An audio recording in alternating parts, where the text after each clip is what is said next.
Humambalang sa bahaging ito ng Governor Bado Dangwa National Road sa Tublay, Benguet ang malaking tipak ng bato at lupa. Madaling araw noong Huwebes, August 13. Nasalo naman ito ng curtain net na itinayo sa lugar. Yun lang dahil sa dami ng lupa't bato, hindi ito madaanan.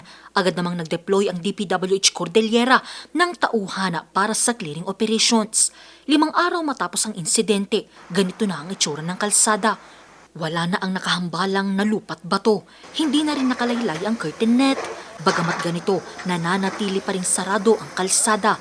Gayunpaman, may ilang residenteng sapilitan ng dumaan sa kalsada kahit pa na delikado. Hindi delikado doon sa baba, may shortcut doon pero maraming tubig sa baba.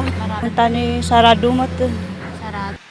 May ilan pa rin namang sumunod, gamit nila ngayon ang alternatibong ruta na Suyok-Pusos Provincial Road.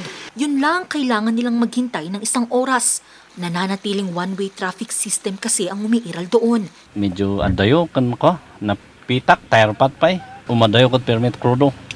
Talagang nahirapan po kami kasi yung rerouting mahaba.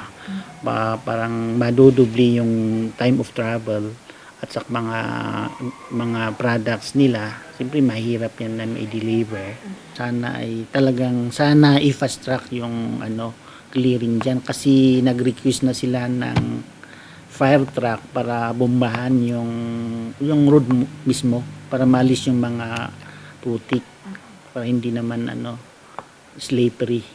Kaya nandun pa sila sa itong oras di pa siguro natapos yung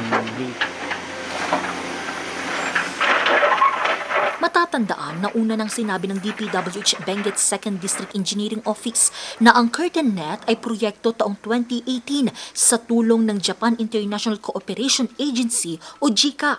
Nagpapatuloy naman ang isinasagawang assessment sa naturang kalsada.